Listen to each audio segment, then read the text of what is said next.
This is ChestertonRadio.com. The world's great novels.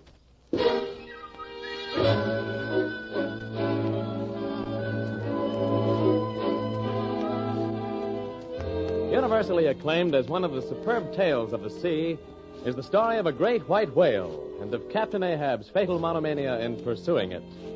The NBC University of the Air presents the first installment of a 4-part radio edition of Herman Melville's adventurous classic, Moby Dick. Another in a series of books that live, the world's great novels.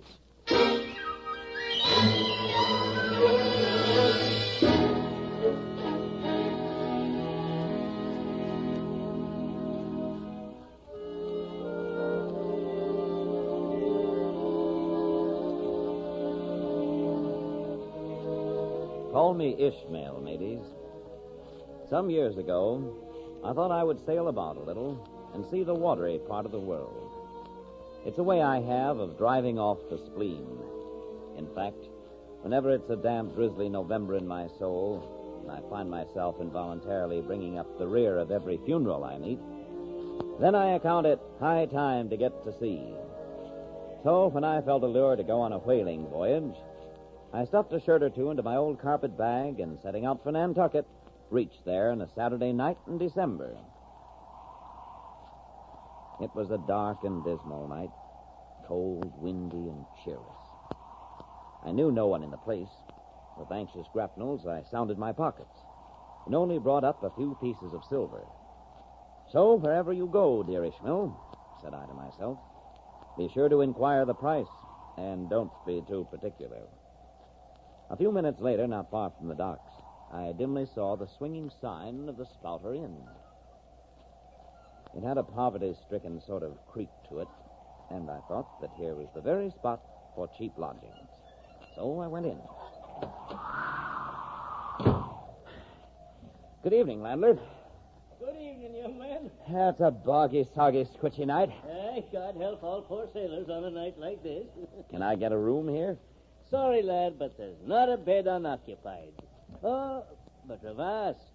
You ain't no objections to sharing a harpooner's blanket, have you? Well, I hadn't thought of... I suppose you're going a whaling, so you'd better get used to that sort of thing. Maybe I could sleep on this bench here. There's a foot too short, lad. If you don't mind, tell me about this harpooner. Well, he's a dark-complexioned chap. Eats nothing but steaks and likes 'em rare. Oh, where is he? Is he here? He'll be here afore long. But it's nearly midnight now. Does he always keep such late hours? No.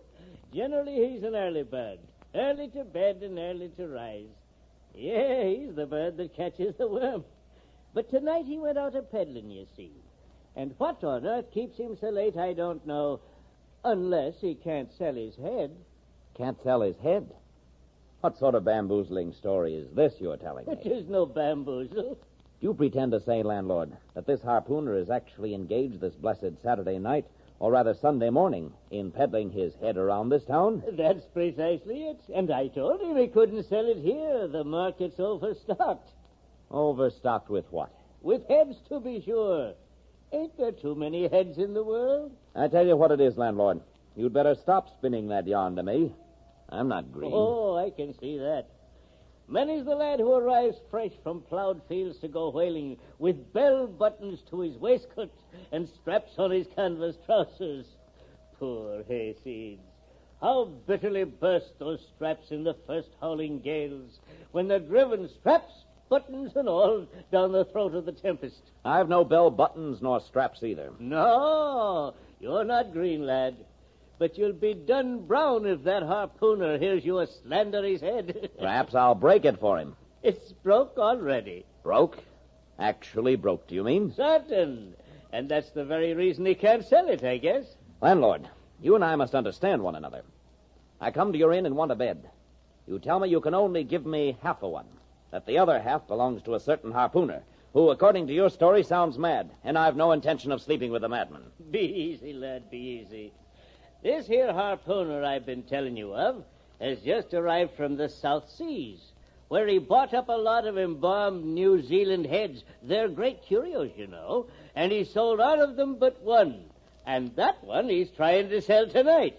because tomorrow's Sunday, and it would not do to be selling human heads about the streets when folks is going to churches. Ah, so that's it.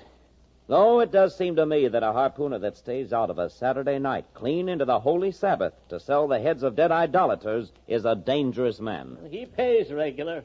But come, lad, it's a nice bed. Besides, I fum you won't see that harpooner tonight. He's come to anchor somewhere. So come along, then. Do come. Won't you come? Very well, landlord. I'll chance it. Brave lad. Here, I'll give you a glim in a jiffy. Now then, come along, right down the hall. So you're going to whaling? Yes. You see, I'm not so much bound to any haven ahead as rushing from all havens astern. Don't rush too fast, my lad. There's death in this business of whaling. Aye, a quick bundling of a man into eternity. Well, here we are. It's as cold as a clam in here. Ah, but look at the bed. A nice bed. Sal and me slept in that bed the night we were spliced, about 100 years ago. So make yourself comfortable now, and good night to you.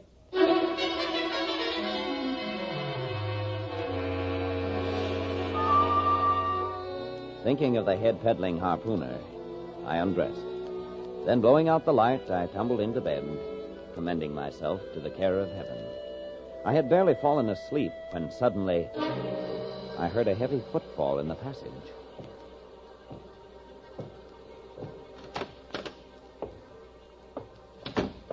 Holding a candle in one hand and an embalmed head in the other, the stranger crossed the room without seeing me. I lay utterly still. Good heavens! Such a face, dark, purple, without a hair on his head except a small scalp knot. Some abominable savage here in this room. Suddenly he picked up a tomahawk from the table and put it between his teeth. The next moment the room was plunged in darkness, and this wild cannibal sprang into bed with me. I sang out, Landlord, help! Save me! Boy, devil you! Help! You're no speaky, I kill thee. Landlord, save me! Here, what's going on in here? Oh, so it's you, Queequeg. Don't be afraid now, lad. Queequeg here wouldn't harm a hair on your head. How didn't you tell me that this infernal harpooner was a cannibal? Didn't I tell you he was a peddling heads around town? Besides, better sleep with a sober cannibal than a drunken Christian. Well, tell him to stash his tomahawk there. It's dangerous and I ain't insured. Queequeg, look here. You sabi me. I sabi you. This man sleepy you. You sabi? Me sabe plenty. And he don't like that tomahawk neither. Put it on the floor. There. Now then, lad, turn flukes again and go to sleep. Good night, landlord.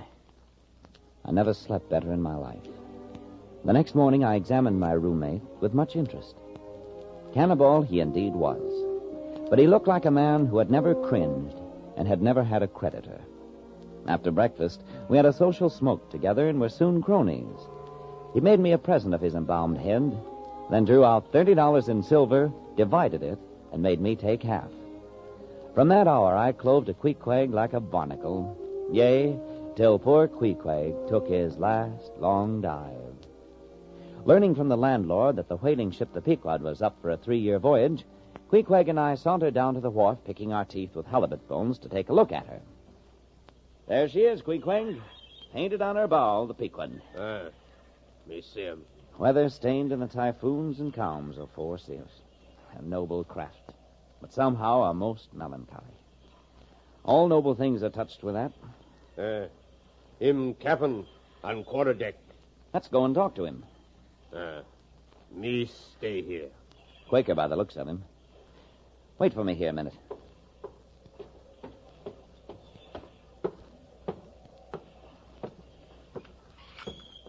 Are you the captain of the Pequod? What dost thou want of him? I was thinking of shipping. What thou wast thou? I see thou art no Nantucketer. Ever been in a smashed whaleboat? No, sir, I never have. Dost know nothing at all about whaling, I dare say, eh? Nothing, sir, but I have no doubt I shall soon learn. I've been several voyages in the merchant service, and I think Dost see that leg? I'll take that leg away from thy stern if ever thou talkest of the merchant service to me again. Merchant service, indeed, flames and flukes.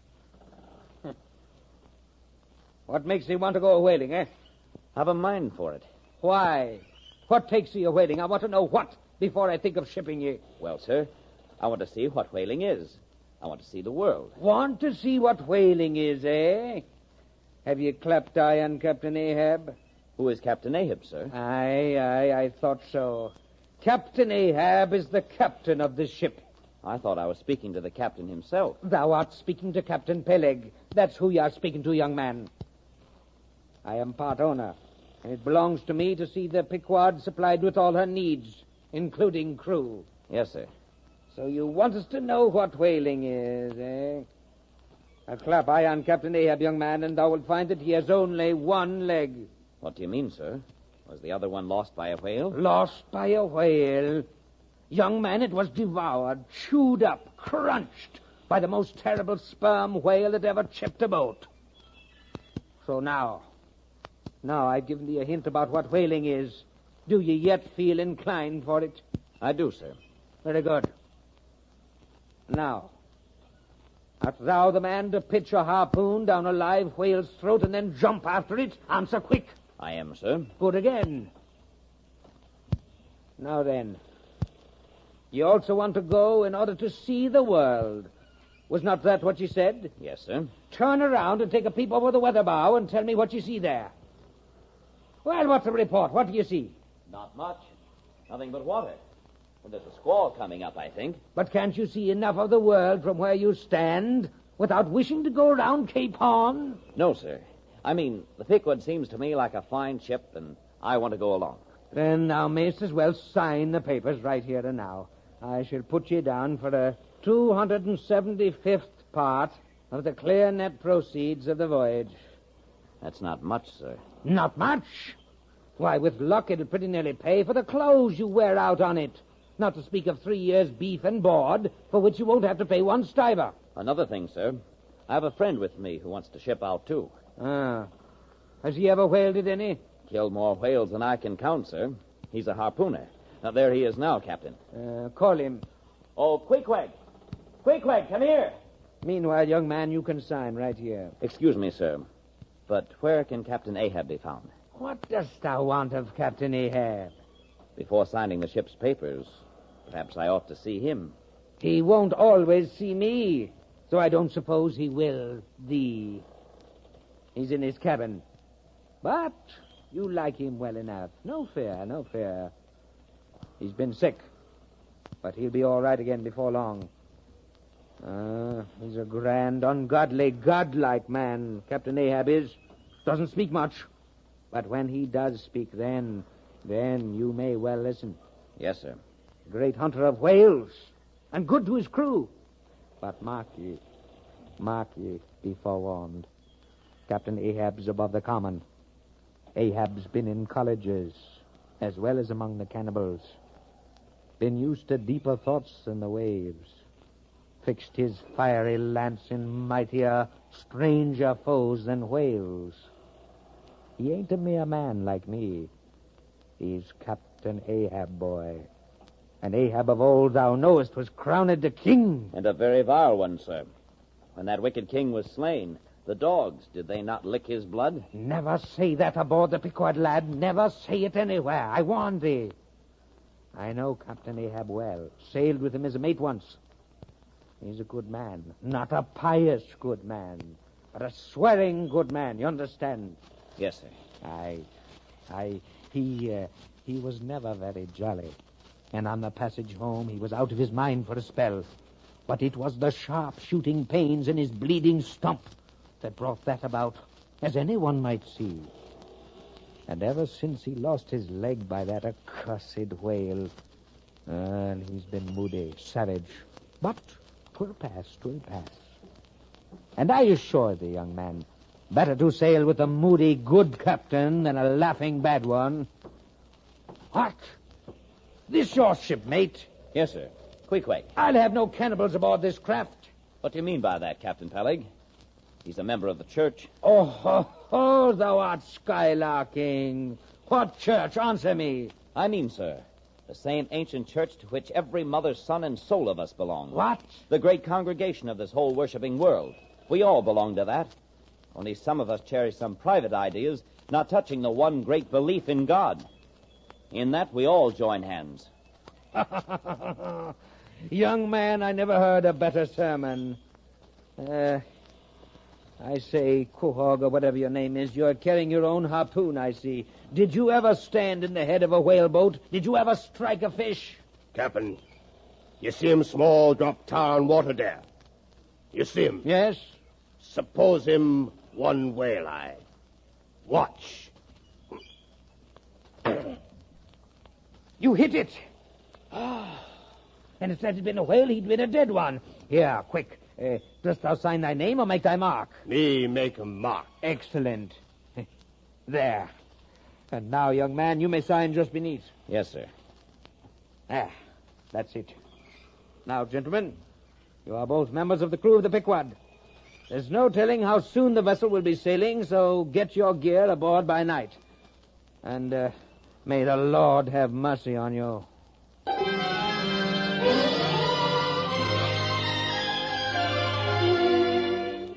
As Queequeg and I set out for the Spouter Inn, I did but half fancy being committed this way to so long a voyage without laying my eyes on the man who was to be the absolute dictator of it so soon as the ship sailed out upon the open sea. But I said nothing and tried to think of nothing when suddenly a stranger in a faded jacket and patched trousers accosted us. Shipmates, have you shipped in that ship? You mean the ship Pequod, I suppose? Aye, the Pequod. That ship there. Yes, we have just signed the articles. Anything down there about your souls? About what? Oh, perhaps you haven't got any. What are you jabbering about, matey? He's got enough, though, to make up for all deficiencies of that sort in other chaps. Let's go, Queequeg. This fellow's talking about something and somebody we don't know. Stop. You said true. You haven't seen Old Thunder yet, have you?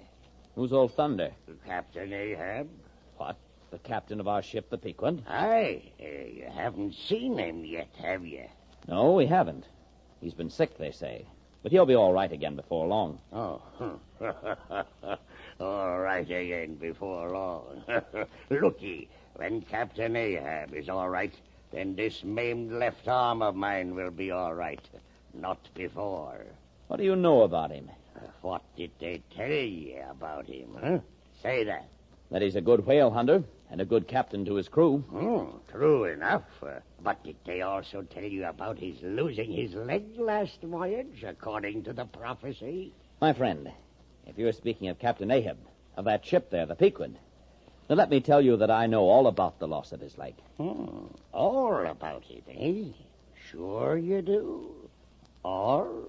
Pretty sure. Oh, and so you've shipped, have you? Names down on the papers.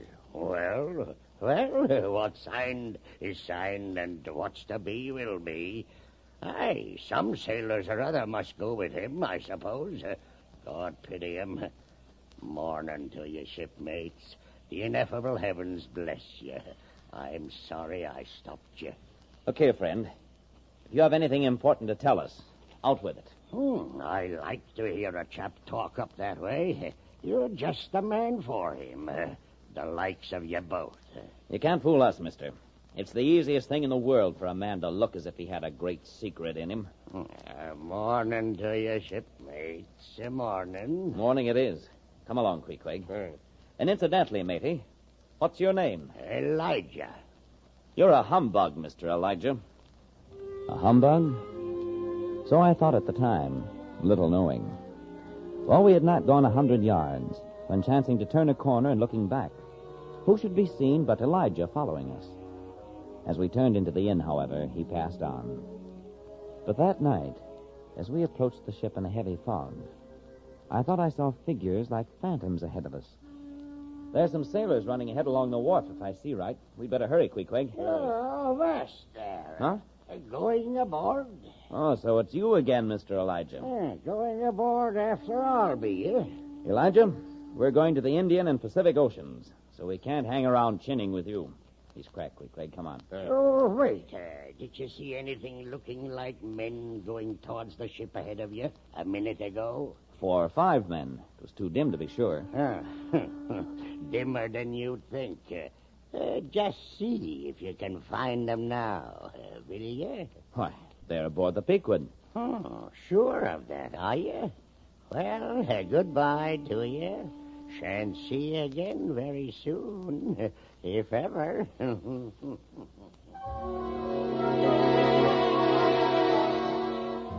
Stepping on board the Pequod, no one who could have been the phantoms were in sight. Only the crew. But there was not much chance to think over the matter. The ship was about to get underway. Man the capstan! Blood in thunder, jump! Spring, thou sheephead! Spring and break thy backbone! Why don't you spring, I say, all of you, spring! You with the red whiskers, spring! You there, green pants, spring your eyes out!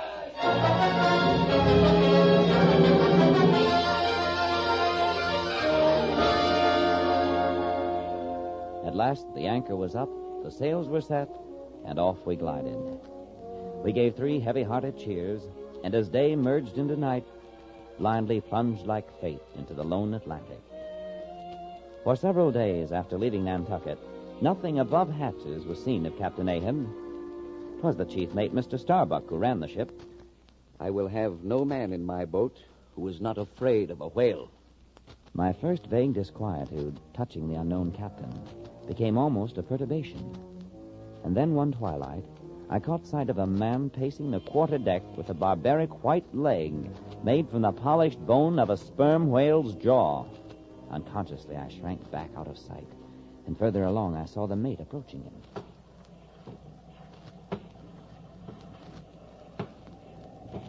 Excuse me, Captain Ahab. Yes. What do you want, Starbuck?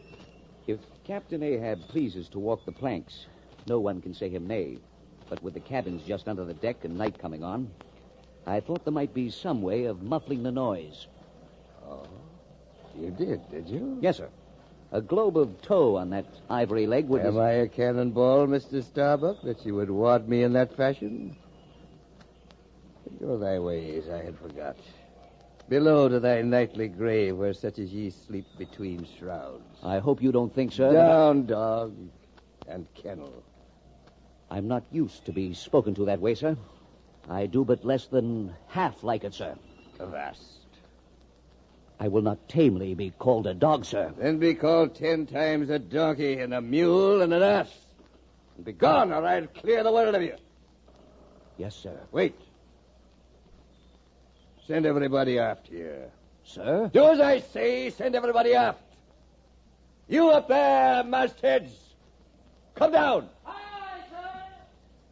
When the entire ship's company were assembled, with not wholly unapprehensive faces, Captain Ahab eyed us in silence. Then suddenly he cried out, What do you do when you see a whale, men? Sing out for him! Aye. Good. And what do you next, men? Guy and after him!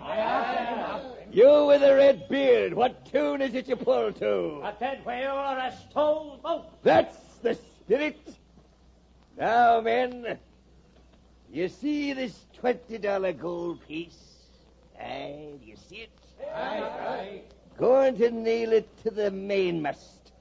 And so whosoever of you first sights a white whale with a wrinkled brow and a crooked jaw, he shall have the gold. Skin your eyes for him, men. Look sharp for white water. If you see but a bubble, sing out. Could this white whale ye seek be the one they call Moby Dick, sir? Aye, Mr. Starbuck. It was Moby Dick that dismasked me. Moby Dick that brought me to this dead stump I stand on now. Aye, and I'll chase him round Good Hope and round the Horn and round Perdition's flames before I give him up. That's what you've shipped for, men. To chase that white whale on both sides of land and over all sides of earth till he spouts black blood and rolls thin out. What say you, men? We're the lads to hunt down the whale. And I say, Captain, that to chase and point lances at such an apparition as Moby Dick is not for mortal man. All who have attempted it have been torn into a quick eternity. The prophecy was that I should be dismembered. And I lost this leg. But I now prophesy that I will dismember my dismemberer. Death to Moby Dick! And may God hunt us all if we do not hunt Moby Dick to his death.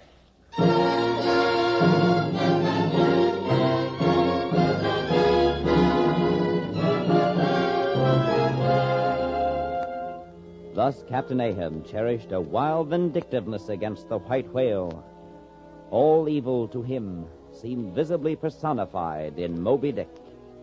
He piled upon the whale's white hump the sum of all the rage and hate felt by mankind from Adam down. And then, as if his chest had been a mortar, he burst his hot shell upon it, dragging us helplessly after him.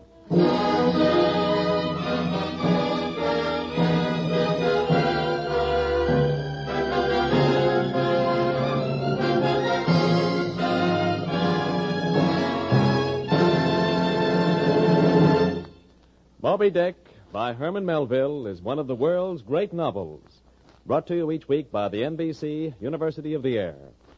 Next week, this program will not be heard, but the week following, listen to the second episode from Moby Dick. And remember that this and many other fine books are to be had in your local public library. To enhance your enjoyment of these broadcasts, NBC offers you Herbert Gorman's Handbook of the World's Great Novels. Just send 25 cents with your request to World's Great Novels, Post Office Box 30, Station J, New York 27, New York.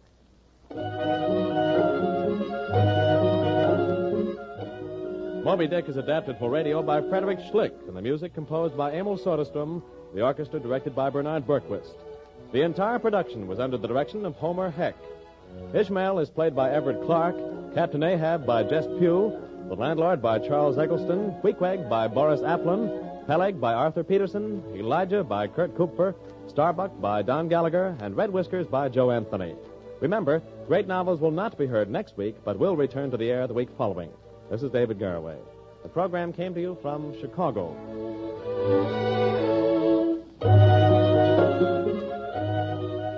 The war is not yet over for many of our men in uniform, and so the USO must and will continue to make life pleasanter for them. Stand by the GI. Contribute generously to the USO. Remember, they still need USO, and USO is you. This is NBC, the National Broadcasting Company. Needs the comfort and inspiration of religious faith, for it is faith which helps hold our families together, builds moral and spiritual character. And today, perhaps more than ever before, there's a need to turn to a way of life based on the enduring principles of religion. There are a great many programs of religious nature on NBC Radio, which you'll enjoy hearing this Sunday. Among them, The Art of Living, the National Radio Pulpit, Eternal Light, the Lutheran Hour, the Catholic Hour, and the Hour of Decision conducted by Billy Graham. These are but a few of the broadcasts that will bring you inspiration and comfort not only this Sunday, but on the Sundays to come. Of course, the Easter message will be the highlight event this week. We know you'll enjoy hearing them as a supplement to your visit to the church of your choice. And when you do go to church this Sunday, take the whole family with you.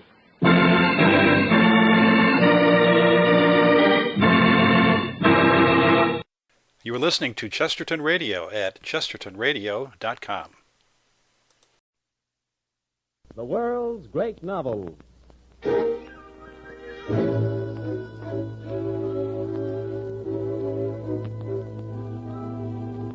Universally acclaimed as one of the superb tales of the sea is the story of a great white whale and of Captain Ahab's fatal monomania in pursuing it. The NBC University of the Air presents the second installment of a 4-part radio edition of Herman Melville's adventurous classic, Moby Dick, another in a series of books that live, the world's great novels.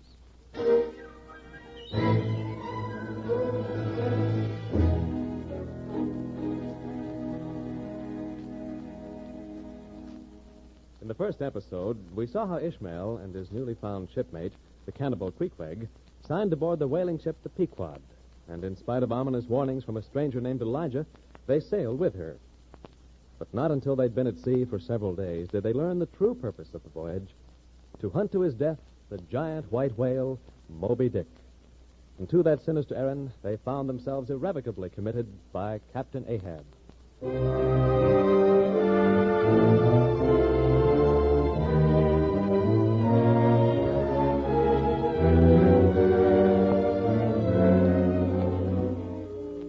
This is Ishmael again, mateys. As this business of whaling has somehow come to be regarded among landsmen as a disreputable pursuit, I'm all anxiety to convince ye of the injustice done us hunters of whales. For to grope down into the bottom of the sea after whales, especially after such a one as Moby Dick, to have one's hands among the unspeakable foundations, ribs, and very pelvis of the world, this is a fearful thing. But perhaps it was the whiteness of Moby Dick that above all things appalled me.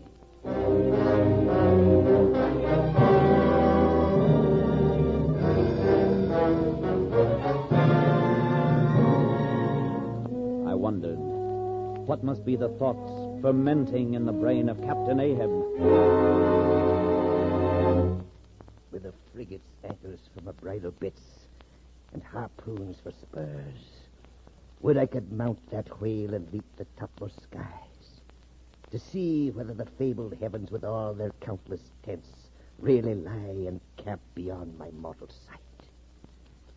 Well, I am Ahab. What I've dared, I've willed, and what I've willed, I'll do.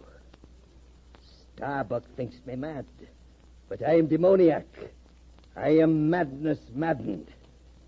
And though the white whale Moby Dick should turn up his wrinkled brow off the Persian Gulf or in the Bengal Bay or the Yellow Sea, or in any other waters haunted by his race, I'll rush unerringly to him, and naught's an obstacle. Death to Moby Dick!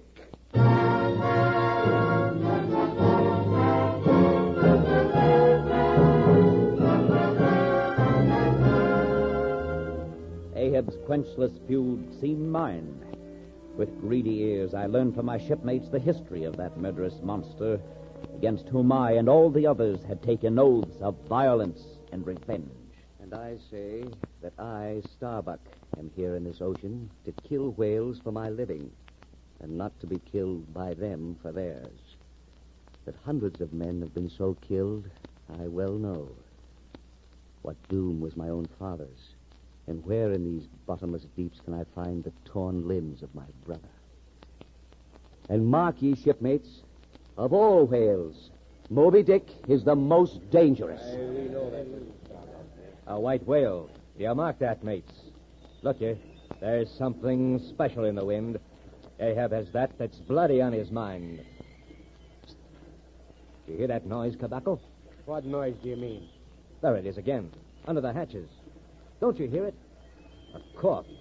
It sounded like a cough. Cough me, I. Pass along the bucket. There again. There it is. Sounds like 2 or 3 sleepers turning over. Caramba, have done, shipmate, will you? It is the 3 soaked biscuits you eat for supper turning over inside you, nothing else. Look to the bucket. Say what you will, Cabaco. I've sharp ears. Aye.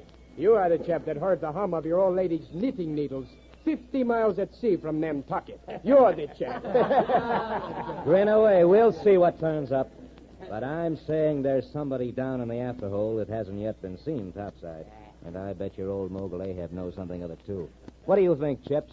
That's against my principles. Think not is my 11th commandment, and sleep when you can is my 12th. But if it's of Moby Dick you're getting nervous, I have seen him. Look at his hanging lower lip. What a huge sulk and pout is there. A sulk and pout, by carpenter's measurement, about 20 feet long and 5 feet deep. A sulk and pout that will yield you some 500 gallons of oil and more. Am I right, Mr. Starbuck? You are right, Chips. But I say, look at his forehead. The sharpest lance darted by the strongest human arm only rebounds from it. It's as if the forehead of Moby Dick is paved with horses' hoofs. He'll be the death of us.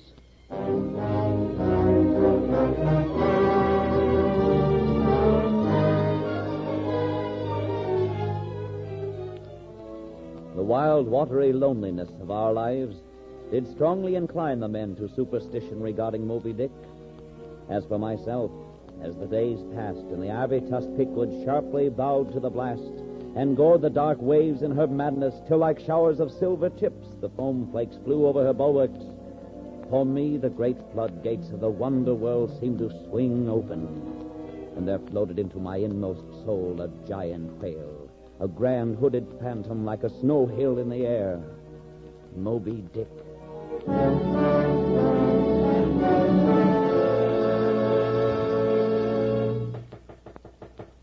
Come in. What do you want, Starbuck? Will there be any change in the course, sir? What's the wind? Northeast by east, sir. As you perceive, I have been consulting my sea charts. Where do you think Moby Dick spouts today, Mr. Starbuck? No one could possibly know that, sir. I'm not so sure of that, Starbuck. Time and tide flow wide, Captain, and the hated whale has the whole round, watery world to swim in. Aye. Where the unrecorded names and navies rust, and untold hopes and anchors rot. Where in her murderous hole this frigate earth is ballasted with bones of millions of the drowned. There in that awful waterland is Moby Dick's familiar home. Nevertheless, we shall find him. How, sir? For some months, Starbuck, I have been making an elaborate migratory chart of the sperm whale. Here, look. Here are the 4 oceans of the world with all their currents and eddies. Yes, sir. And here I have penciled in the various tides and currents, thereby calculating the driftings of the sperm whale's food. Dost thou understand? I think I do, sir. Good. Now, by referring to the regular seasons for hunting the sperm whale in particular latitudes, we can arrive at a surmise approaching to certainty concerning the likeliest day and upon what feeding ground to search for our prey. But Moby Dick, sir, may not necessarily return to the same grounds twice. Aye. But I have reduced possibilities to probabilities by consulting the old log books of 100 whaling ships. Look. Yeah. These areas, shaded in red, are his places of long abode, Mr. Starbuck. I know his habits as I know my own. So it is not so absurd and hopeless a task, after all, to seek out one solitary creature in the unhooped oceans of this planet. Aye, Starbuck. Though this Leviathan comes floundering down upon us from the headwaters of the eternities, and rearing upon the topmost crest of the equatorial flood, spouts his froth defiance to the skies. Mine is the harpoon that will make him spout thick blood. Perhaps, sir. Not perhaps, but absolutely. Change the course at 4 bells in the second dog watch and make it southwest for south. Leave me to my calculations. They at least give me pleasure. Yes, sir. Tell the lookouts of the mastheads to skin their eyes for the white whale, over white water. And if they see but a bubble, sing out. Aye, aye, sir. Some certain significance lurks in all things, else all things are little worth, and the round world itself but an empty cipher, except to sell by the cartload to fill a morass in the Milky Way. The golden coin offered by Ahab to the first to sight Moby Dick was of purest virgin gold, raked somewhere out of the heart of gorgeous hills, and though now nailed to the mainmast, yet untouchable and immaculate to any foulness, it still preserved its keto glow. Days, weeks passed, and under full sail the ivory Pequod swept down into the Pacific, that rolling of the midmost waters of the world, the tide-beating heart of the earth.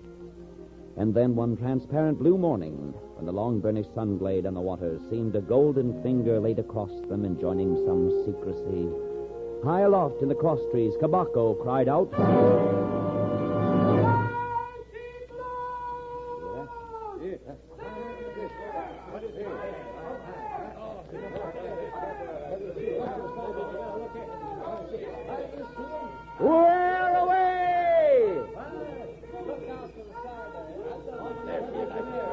All is in commotion. Starbuck! Strike the mainyard! Swing the boats out! The cranes are thrust out. The mainyard backed. But look, 5 phantoms, for so they seem, are casting loose the tackles of the captain's boat on the other side of the deck. Look, Mr. Starbuck. Where'd they come from? From below hatches. The ones I kept hearing. They're Chinamen. Yes. Stowaways and Ahab's boatmen. The figure standing by the boat's prow is tall, with one white tooth evilly protruding from its steel-like lips. Ahab cries out to him. All ready there, Padella? Yes, Captain. Lower away there, do you hear? You, Starbuck! Stop, and you others! Lower away there, I say! With a swift rattle of blocks, the boats are striking the water. Hardly do they pull out from under the ship's lee when Ahab's boat pulls round under the stern, rowed by its sinister-looking crew. Spread yourselves! Give way all 4 boats! Now, Starbuck! Pull out more to leeward!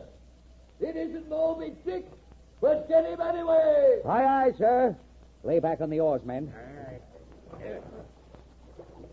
Oh! There. There again. There she blows ahead, boys. Lay back. They're off. Starbuck in the lead. Pull. Pull, my fine hearts alive. Pull. Why don't you break your backbones, my boys? What is it you stare at? Those chaps in yonder boat? There are only 5 more hands come to help us someday against Moby Dick himself. So pull and never mind the smell of brimstone. Easy, easy. Don't be in a hurry. Why don't you snap your oars, you rascals? Bite something, you dogs. That's it, that's it. Long and strong. Stop snoring and pull, will you? Pull and start your eyes out. Spring, my men, spring! Sing out and say something, my hearty. That's it. Roar and pull, my thunderbolts. Reach me on that whale's back, boys. Steadily, lads. We're getting closer. Only pull, crack all your backbones, burst your livers and lungs. Give them the long and strong stroke. Raise the buried dead perpendicular out of their graves. Pull! Who's dropped an anchor overboard? Will you spit fire or not? Pull! Furthest to windward, Ahab's tiger yellow crew seems of steel and whalebone. Like 5 trip hammers, they rise and fall with regular strokes of strength. It happened. Ahab at the steering oar suddenly fell to one knee, and his rowers stopped. They're out of it. But not Starbuck.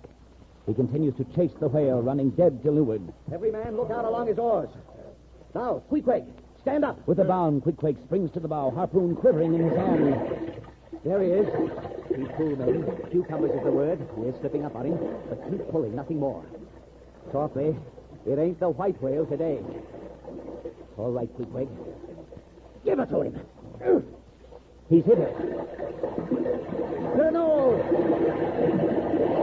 Wet the line! Wet the line! He's rushing! Every man clings to his seat as they shoot forward, pulled by the whale. Hooray! This is the way to sail every cheerless Sunday. Haul in! Haul in! All hands are pulling the boat up to him, while yet they are being towed on. Now they're closer. Queequeg shoots dart after dart into the flying monster. Pull up! Pull up! Red tides of blood pour from all sides of the monster. His tormented body rolls, not in brine, but in blood, which bubbles and seethes. Now he spouts. Again. Again. Jet after jet of white smoke agonizingly shoot from the whale's spout hole. Once more, Queequeg. The whale surges from side to side, dilating his spout hole with sharp, cracking, agonized breaths. Red gore shoots into the air and runs dripping down the whale's flanks. His heart has burst.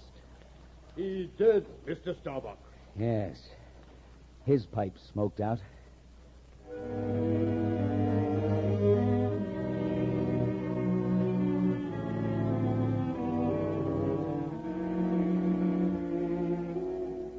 Though in many of its aspects, this visible world seems formed in love, the invisible spheres were formed in fright. Aye, at sea there were times of dreamy quietude, when beholding the tranquil beauty and brilliancy of the ocean's skin, one forgets the tiger heart that pants beneath it. So, too, in pursuing the whale, Captain Ahab's ivory leg had received a half-splintering shock. He ordered the ship's carpenter to fashion a new one, and the next morning Chips the carpenter went below to Ahab's cabin. Come in, come in. Well, man maker, If the captain pleases, I will now mark the length. Let me measure, sir. measured for a leg. Good. Well, it's not the first time. Go ahead, Chips. Aye, sir. For most folks, one pair of legs lasts a lifetime. But not for me, eh? I'm a hard driver. Is that it, Chips? Driven one leg to death and spamming the substitute. Now, I suppose I'll be wearing out bone legs by the cord. I hope not, sir. What's Prometheus doing? The blacksmith, I mean. I have a job for him, too. He's forging the buckle screw for the leg, sir. Right. It's a partnership, and he supplies the muscle parts. Between the two of you, I should order a complete man, built after a desirable pattern. How is that, sir? 50 feet high in his socks. Chest modeled after the Thames Tunnel. Legs with roots to him to stay in one place. Arms 3 feet through the wrists, a brass forehead, and 1/4 of an acre of fine brains. And no heart. No heart at all. I'm afraid I don't understand you, sir. What art thou sneezing about? Bone is rather dusty, sir. Take a hint, then, and when thou art dead, don't bury thyself under living people's noses. Sir? So now I am debtor to a blockhead for a bone to stand on. Cursed be that mortal interindebtedness which will not do away with ledgers. I would be free as air, and I'm down in the whole world's books. Finish that measuring? Aye, sir. Come in, come in, come in. Come in, Mr. Starbuck. How long before this leg is done, Carpenter? Oh, perhaps an hour, sir. Well, bungle away at it and then bring it to me. Yes, sir. Thank you, sir. Tell the blacksmith to report to me and close that door after you. On deck, be gone. Aye, sir. Well, what do you want this time, Starbuck? We've been pumping the ship, and oil in the hold is leaking, sir. We must up the oil casks and break them out. Heave to here for a week to tinker a parcel of old hoops? Either do that, sir, or waste in one day more whale oil than we may make good in a year. What we come 20,000 miles to get is worth saving, sir. So it is, so it is. If we get it. I was speaking of the oil in the hold, sir. And I was not speaking of the oil in the hold. Be gone. Let it leak. Excuse me, sir. I'm all a leak myself, Mr. Starbuck. Aye. Leaks in leaks. Not only full of leaky casks, but those leaky casks are in a leaky ship. Myself. And that's a far worse plight than the Pequod's man. Yet I don't stop to plug my leak. For who can find it in the deep loaded hull? Or how hope to plug it even if found in this life's howling? No, Mr. Starbuck. I will not have the casks hoisted. What will the owners say, sir? Let the owners stand on Nantucket Beach and out yell the typhoons. What cares Ahab? Owners. Owners. Thou art always prating to me, Starbuck, about those miserly owners, as if the owners were my conscience. But look ye, the only real owner of anything is its commander. And hark ye, my conscience is in this ship's keel. Captain Ahab, a better man than I might well pass over in thee what he would quickly enough resent in a younger man. Aye, and in a happier one, Captain Ahab. Dost thou then so much as dare critically to think of me? Shall we not understand each other better than hitherto, Captain Ahab? There is one God that is Lord over the earth, and one captain that is Lord over the Pequod. On deck. Very well, sir. Thou hast outraged, not insulted me, sir. But for that I ask thee not to fear me. Thou wouldst but laugh. But let Captain Ahab beware of Captain Ahab. Beware of thyself. What's that? Ahab, beware of Ahab. There's something there. Wait. Very well, Starbuck. Furl the topgallant sails and close reef the topsails fore and aft. Back the mainyard. Up with the casts and break out in the main hold. Aye, aye, sir. That'll be the blacksmith. Let him in. Yes, sir. Come in, Perth. Thank you, Mr. Starbuck.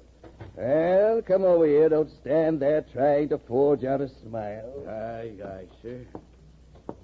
You sent for me, sir? In no paradise myself, I am impatient of all misery in others that is not mad. Tell me, an old pike head with seams and dents in it, canst thou make it all smooth again, blacksmith? I think so, sir. And I suppose thou canst smooth almost any seams and dents, never mind how hard the material is, eh? All seams and dents but one? Aye. Look ye here, then. Can you smooth out a seam like this across and down my skull? Because if so, glad enough would I lay my head upon thy anvil and feel thy heaviest hammer between my eyes. Answer. Canst thou smooth this seam? That is the one, sir. Said I not all seams and dents but one? Aye, blacksmith. It is the one unsmoothable. Hark ye. I want a harpoon made, one that 1,000 yoke of fiends could not part. Something that will stick in a whale like his own fin bone. There you are. The gathered nail stubs of the steel shoes of racing horses to make it out of. Horseshoe stubs, sir. Thou hast here the best and stubbornest stuff we blacksmiths ever worked. Aye, I know it, old man. Those stubs will weld together like glue from the melted bones of murderers. This is to be the harpoon for the white whale, sir? For the white fiend. Now for the barbs, my razors, the best of steel. Here, make the barbs sharp as the needle sleet of the icy sea. Aye, sir. And mind you, no water for tempering. I want my harpoon to be of the true death temper. So, we'll draw blood from the arm of Fidela, my own harpooner. Aye, tempered in the blood of that Chinese devil himself.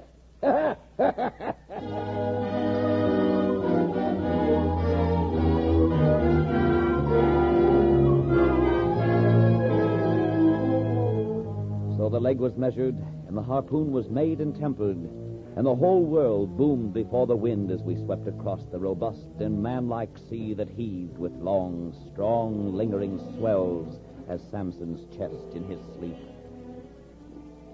And then one night, Ahab started from his slumbers and sought out Fidela, the phantom harpooner, who lay with unblinking eyes in the forecastle head.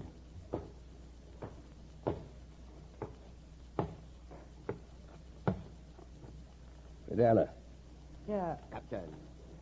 I have dreamed it again. Of the hearses? Yes, of the hearses. Have I not prophesied, Captain, that neither hearse nor coffin can be thine? Aye. But who is put in a hearse that dies on the sea? I prophesied that ere thou couldst die on this voyage, 2 hearses must be seen by thee on the sea. The first not made by mortal hands, and the visible wood of the last one must be grown in America. Strange sight that, a hearse floating over the ocean with the waves for pallbearers. Such a sight we shall not soon see. Thou canst not die till it be seen, Captain. And what was that saying about thyself? Though it come to the last, I shall still go before thee, thy pilot. And when thou art so gone before, if that ever befalls, then ere I can follow, thou must still appear to me, to pilot me still? Was it not so? Yes, Captain. Well, then, my pilot, that makes 2 pledges that I shall yet slay Moby Dick and survive it. Hemp only can kill thee. The gallows, you mean? I am immortal, then, on land and on sea. Immortal on land and on sea.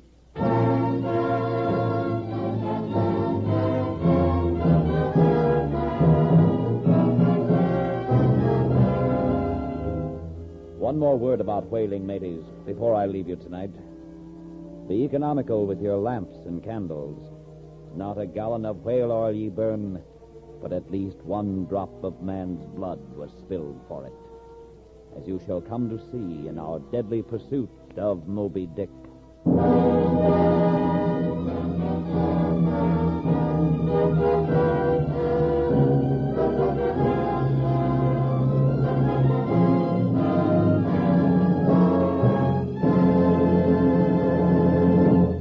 Moby Dick by Herman Melville is one of the world's great novels, brought to you each week by the NBC University of the Air.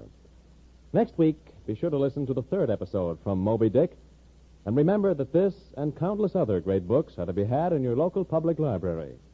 To enhance your enjoyment of these broadcasts, NBC offers you Herbert Gorman's Handbook of the World's Great Novels.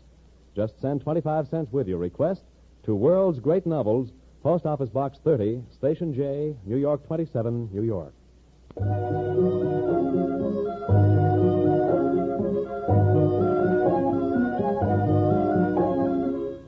Moby Dick is adapted for radio by Frederick Schlick. The music was composed by Emil Soderstrom and the orchestra directed by Bernard Berquist. The entire production was under the direction of Homer Heck. Ishmael is played by Everett Clark, Captain Ahab by Jess Pugh, and Starbuck by Donald Gallagher. Others were Joe Anthony, Boris Aplon, Cliff Norton, Art Peterson, and Cliff Subir. And this is Dave Garraway.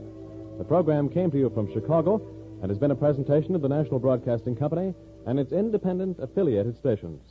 This is NBC, the National Broadcasting Company.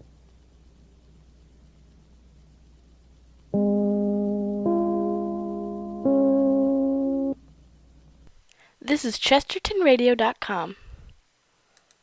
That best wish is peace on earth. Much of Reynolds' expanding aluminum production now goes to the defense of the nation, the defense of our free world.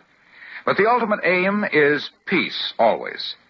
And the great destiny of light, strong, rust-proof Reynolds aluminum lies in peaceful progress. The Reynolds Metals Company looks forward to the day when all aluminum production can be turned to constructive uses. In a future when the inspired hope of Christmas shall be realized, and on earth, peace, goodwill toward men.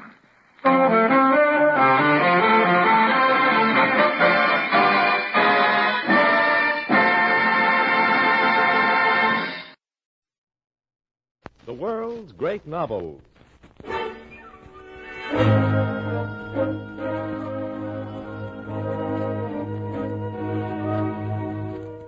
Universally acclaimed as one of the superb tales of the sea is the story of a great white whale and of Captain Ahab's fatal monomania in pursuing it.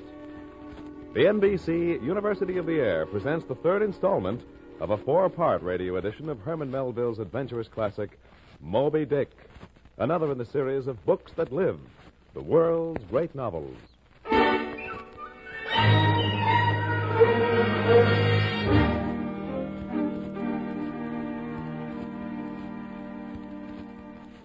Pursuing its hunt for whales, and especially for the great white whale, Moby Dick, the Pequod plowed her way steadily towards that area where Captain Ahab felt sure to sight the object of his deadly pursuit.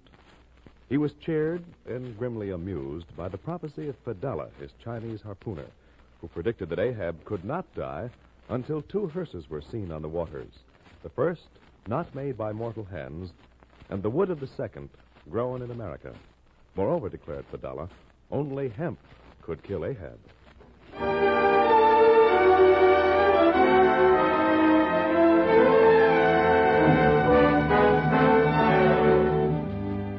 This is Ishmael again, mateys.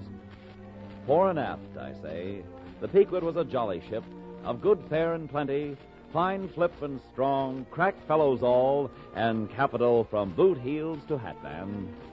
Aye, except for Captain Ahab's one relentless purpose, which had entrapped us all. It was never out of his mind. Even in his sleep one night, I heard him cry out, "Stern all! The white whale spouts thick blood!" Well, if the currents ever carry ye to those sweet beaches only beat with water lilies, you will know the days through which we now sail. Warm, clear, ringing, perfumed, overflowing, redundant days, like goblets of Persian sherbet flaked with rose-water snow. And yet, there was a sort of knell ringing in our hearts, like the continual tolling of a bell in a ship that is foundering at sea in a fog. To add to our suspense, an unpredictable series of events now took place. They began one day, hard upon high noon. Ahab was taking his wonted daily observation of the sun to determine our latitude. With his quadrant placed to his eye, he remained in that posture for some moments to catch the precise instant when the sun should gain its precise meridian. Making the observation, he looked back at the sun, then at his quadrant. Thou tellest me truly where I am, but not where I shall be. Foolish toy. Plaything of haughty admirals, commodores, and captains. What, after all, canst thou do but tell the poor, pitiful point where thou thyself happenest to be on this wide planet? Not one jot more.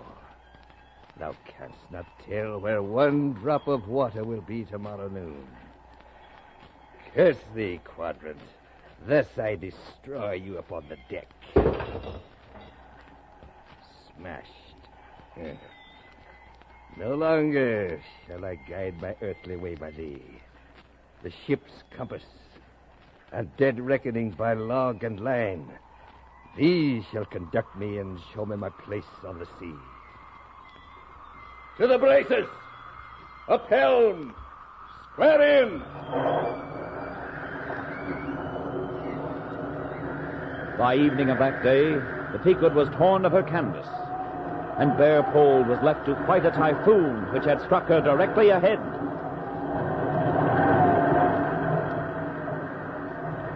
A nasty night, Starbuck. Aye. All right, men, lash those boats. Look out! Here comes a big one! Hang on to the shrouds, men!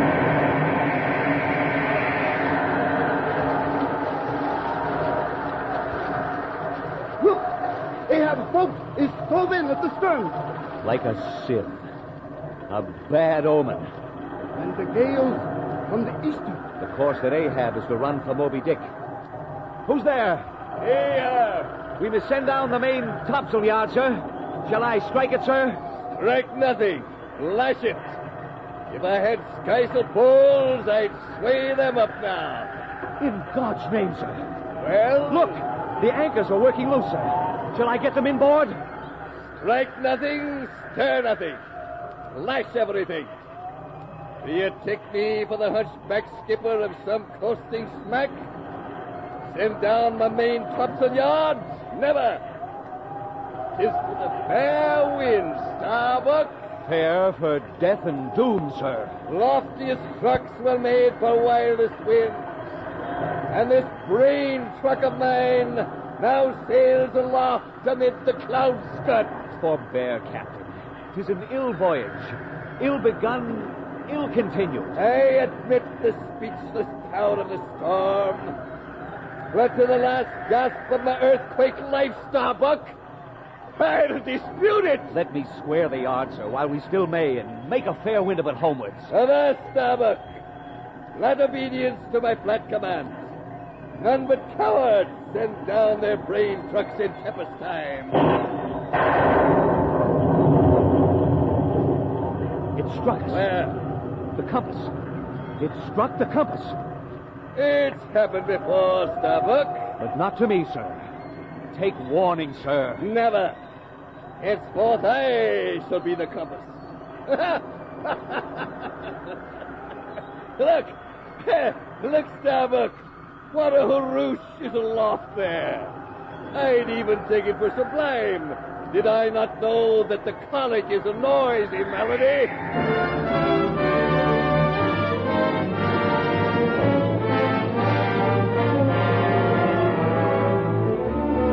Some hours after midnight, the typhoon abated so much that through the strenuous exertions of Starbuck, the shivered remnants of the jib and fore and main topsails were cut adrift from the spars and went eddying away to leeward like the feathers of an albatross.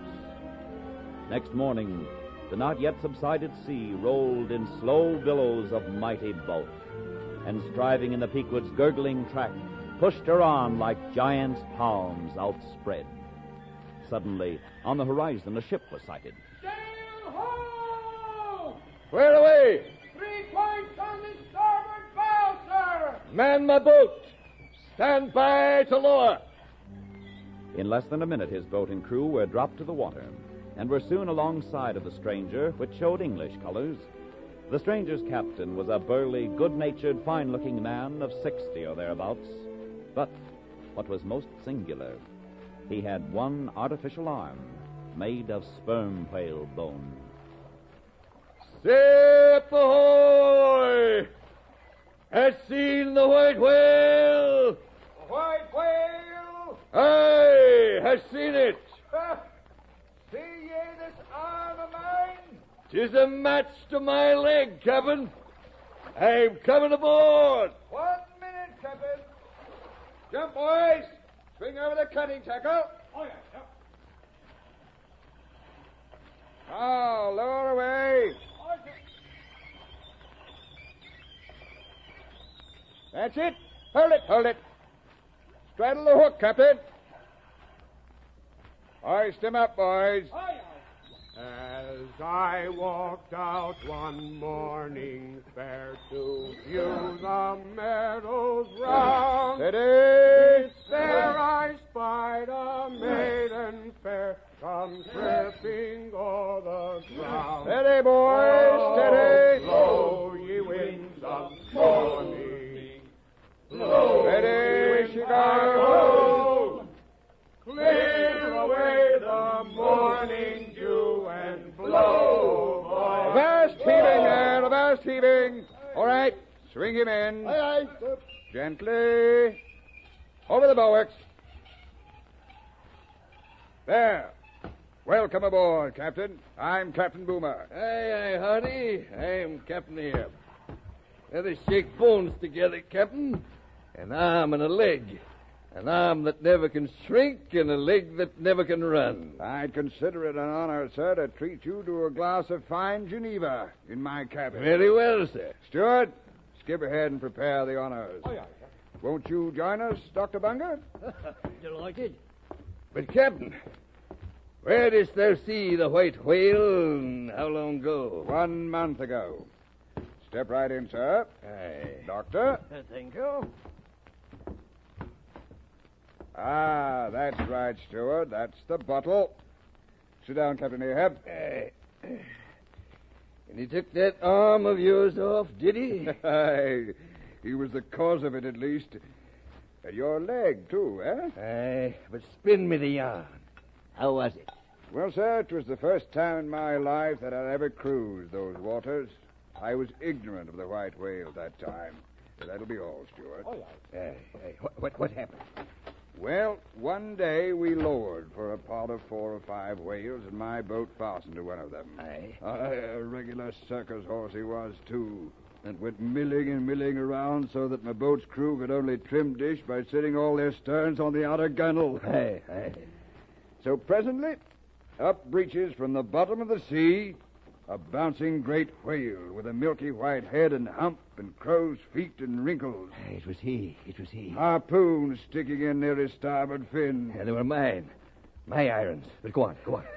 Give me a chance then, man.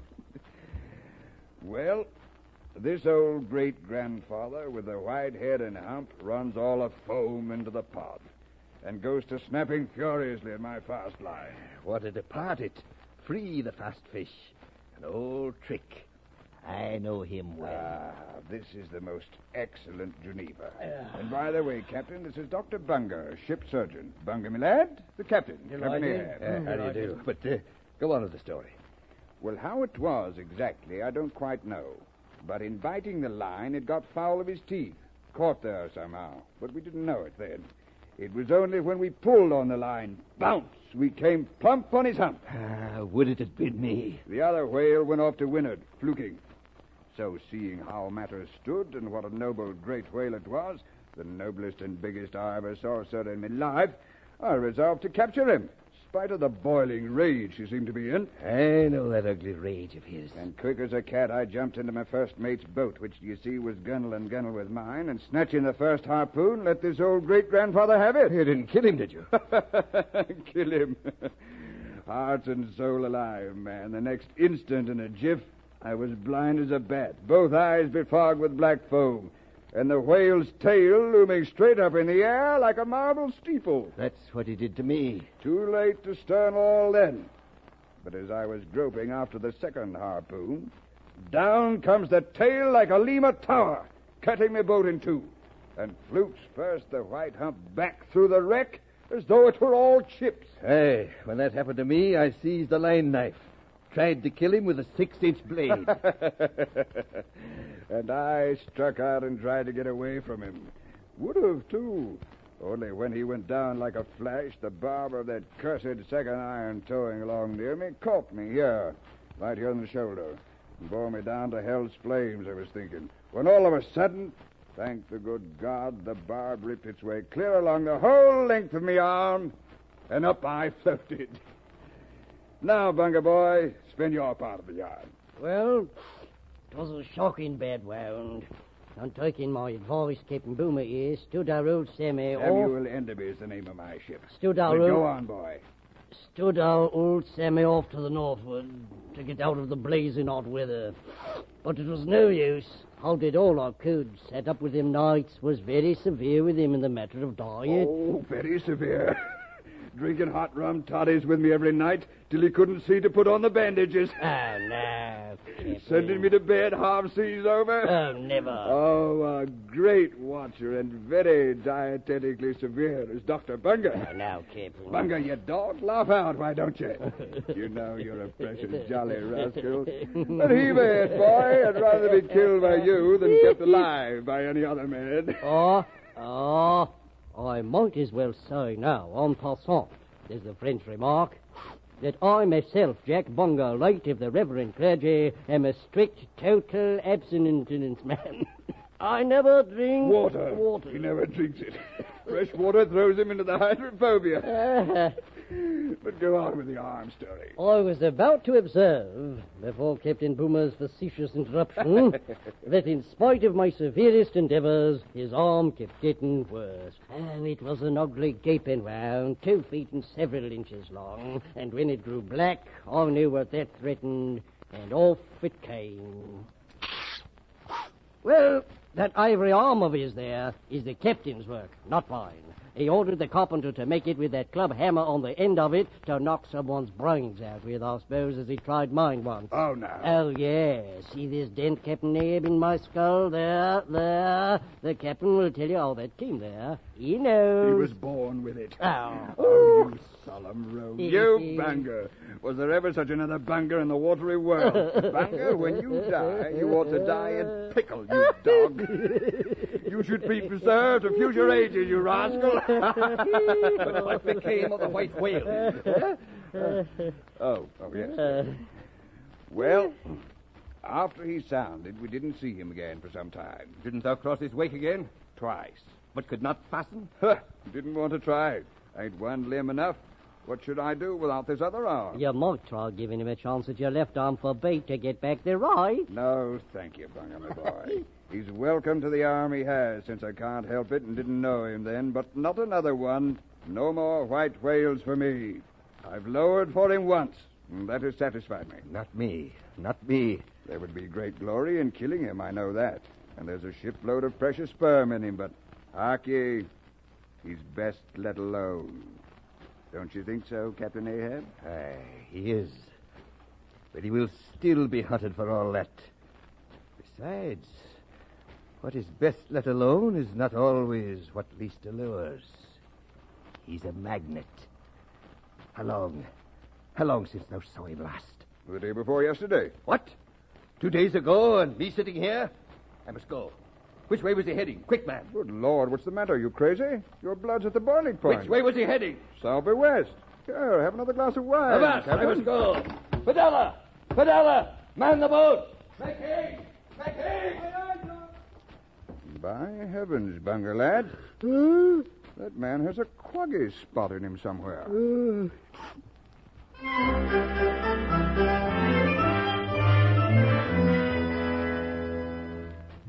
The next morning, the bodings of the crew were destined to receive a most plausible confirmation in the fate of one of their number. For at sunrise, this man went from his hammock to the masthead. And whether it was that he was not yet half waked from his sleep, he had not been long at his perch when a cry was heard. A cry and a rushing, and then white bubbles in the blue of the sea. The lifebuoy, a long, slender cask hanging aft, was dropped from the stern, but no hand rose to seize it. And the cask being warped, it filled and sank. Thus, the first man of the Pequod that went aloft to look out for the white whale on the white whale's own peculiar ground, that man was swallowed up in the deep, and the lost lifebuoy was now to be replaced. Carpenter, Aye, Mr. Starbuck. when Queequeg was sick last month, you made him a special coffin. I made a leg for Captain Ahab, and he wears it like a gentleman.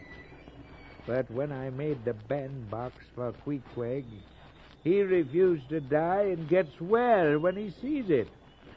And all my pains went for nothing with that coffin. Where is it now? Stowed away, sir, in case he changes his mind. I want you to make a lifebuoy out of that coffin. Ah, a life boy, sir, out of a coffin? Now, it'll make a good enough one, and you can do it easily, so rig it, Carpenter. So hear me? Rig it. And shall I nail down the lid, sir? Aye. And shall I caulk the seam, sir? Aye. And shall I then pay over the same with pitch, sir? What possesses thee? Make a lifebuoy of the coffin and no more. Nail down the lid. Caulk the seams. Pay over the same with pitch. Batten them down tight. And hang it with the snap spring over the ship's stern. Mr. Starbuck, sir, if I was superstitious like some folks, I wouldn't crupper myself with a coffin. Well, I'll have me 30 separate lifelines, each 3 feet long, hanging all around to the coffin. Then if the ship goes down, there'll be 30 lively fellows all fighting for one coffin. Sight not seen very often beneath the sun, Mr. Starbuck. Not very often, sir.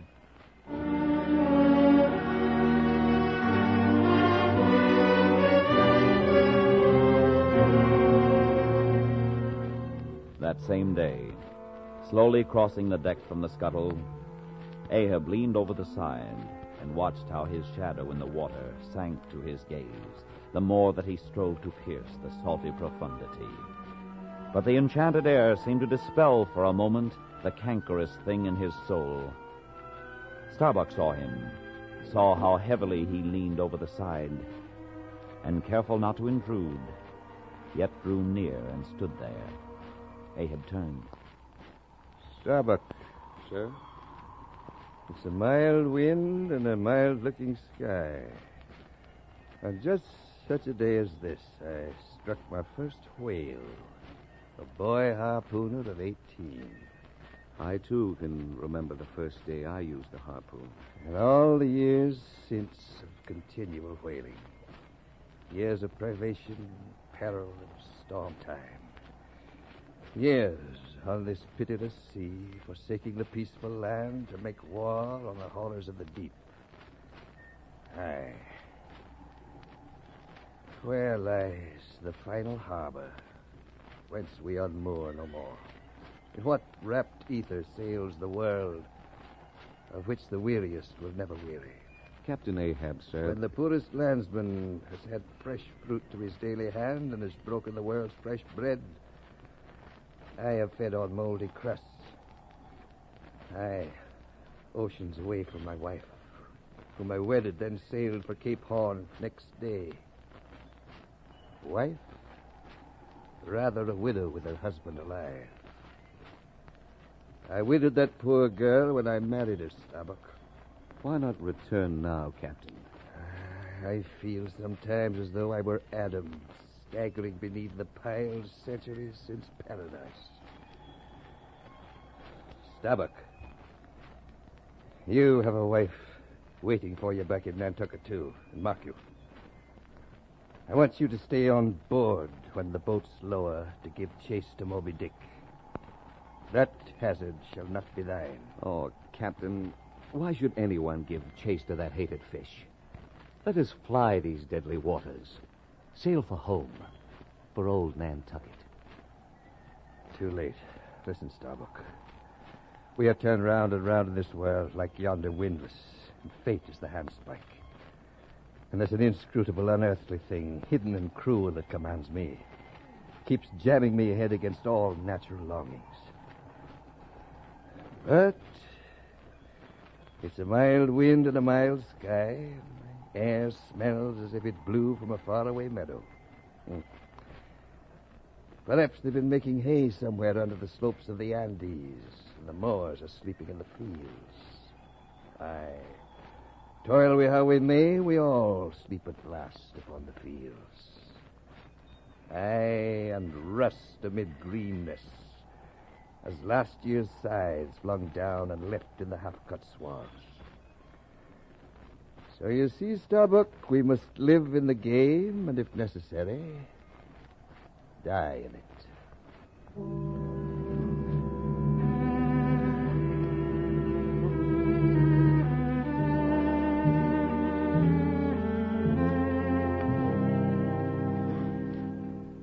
A few hours later, a large ship, the Rachel, was descried, bearing directly down upon the Pequod, all her spars thickly clustered with men.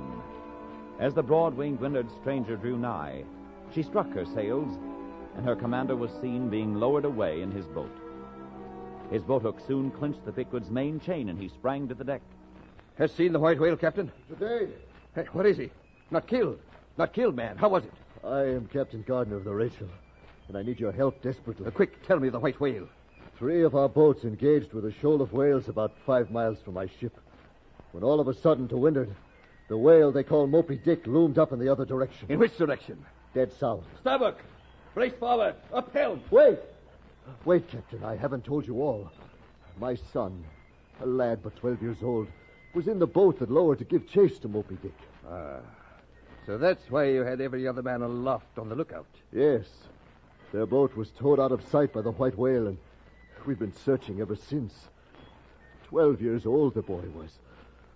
He must face his perils like everyone else. No, I beg of you, Captain. Let me charter your ship. I will gladly pay for it to join me in the search. You must, and you shall do this for me. Yes, you relent, I see it. Run, men, now, and stand by to square in the yards. Avast! Touch not a rope yarn. Captain Gardiner, I will not do it. Even now I lose time. Goodbye. God bless you, man, and may I forgive myself, but I must go. But I beg of you, sir. Mr. Starbuck, look at the binnacle watch, and in exactly 3 minutes warn off all strangers. Then brace forward again, and let the ship sail dead south as before.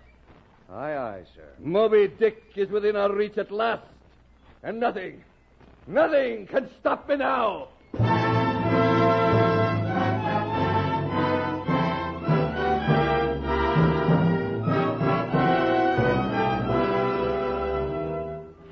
Captain Gardner silently returned to his boat, and soon the two ships diverged their wakes, and long as the strange vessel, the Rachel, was in view, she was seen to yaw hither and thither at every dark spot, however small, on the sea. But by her still halting course and winding woeful way, you plainly saw that this ship, that so wept with spray, still remained without comfort. She was Rachel weeping for her children because they were not. I was to see her again, mateys, under terrifying circumstances.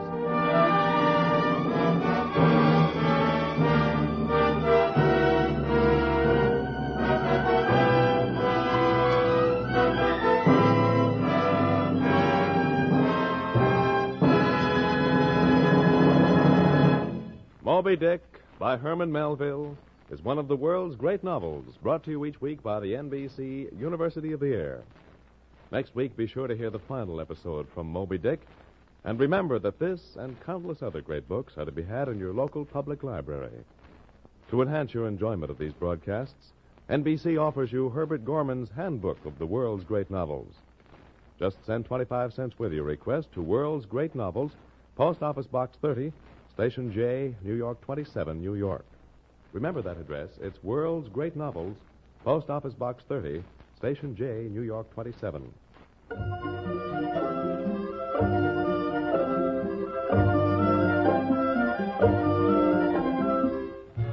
Moby Dick is adapted for radio by Frederick Schlick. The music composed by Emil Soderstrom of the orchestra, directed by Bernard Berquist. The entire production was under the direction of Homer Heck.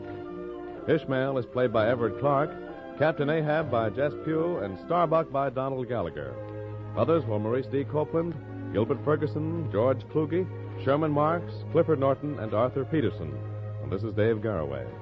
The program came to you from Chicago and has been a presentation of the National Broadcasting Company and its independent affiliated stations.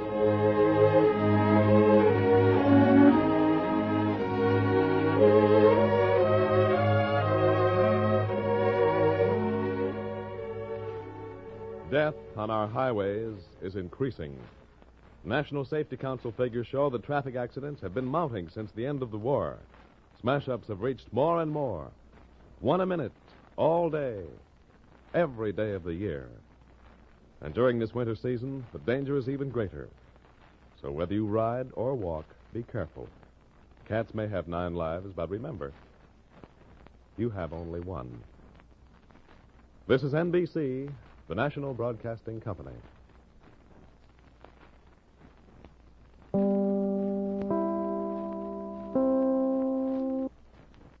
There are people in most countries who would like to live in the Republic of the United States or the Dominion of Canada, where that good Olga coal is sold. The citizens of our free countries are the envy of many people elsewhere because of the personal freedom which we have enjoyed. Why, then, doesn't every country adopt a form of free government? One answer is that, unfortunately, there are people and parties in many nations who are so greedy for power that they will sacrifice the freedom of their fellow countrymen to obtain power for themselves. History, even recent history, is replete with such instances. That is why the citizens of the Republic of the United States and the Dominion of Canada must be careful to recognize at its very beginning any movement to steal or limit their freedom. That is not always easy. The man who would enslave a free people doesn't begin by saying, "Now I'm going to be your dictator." Instead, he probably will claim that he is a devoted supporter of personal freedom, but all the while he will support policies that weaken and undermine personal freedom. Such a man will deny any totalitarian aims, but free citizens must not be deceived by such denials. Apparently, it is a cardinal principle of every sincere totalitarian that he is justified in lying, if such lies will advance his plans. In these times, no public figure and no party or organization supporting such a person can be accepted without careful consideration. Every public figure and organization must be carefully scrutinized, and if their real aims are to limit or to destroy our freedom as individuals, they must be opposed and defeated. This is Chesterton Radio, your home for podcasts of works by G.K. Chesterton, plus drama, comedy, mystery, science fiction, big bands, and much more. The soundtrack to your Chesterton day at chestertonradio.com. The world's great novels.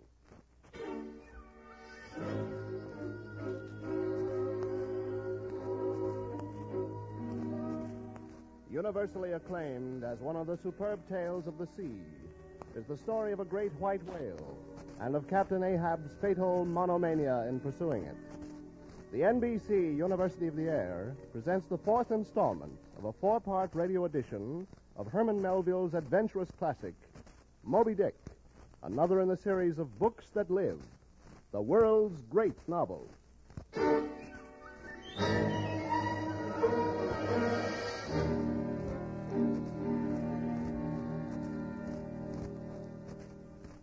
Refusing to give aid to Captain Gardner of the Rachel, in search for Gardner's son, who had been lost but a few hours before in an encounter with Moby Dick himself, Captain Ahab ordered all sails bent in instant pursuit of the great white whale.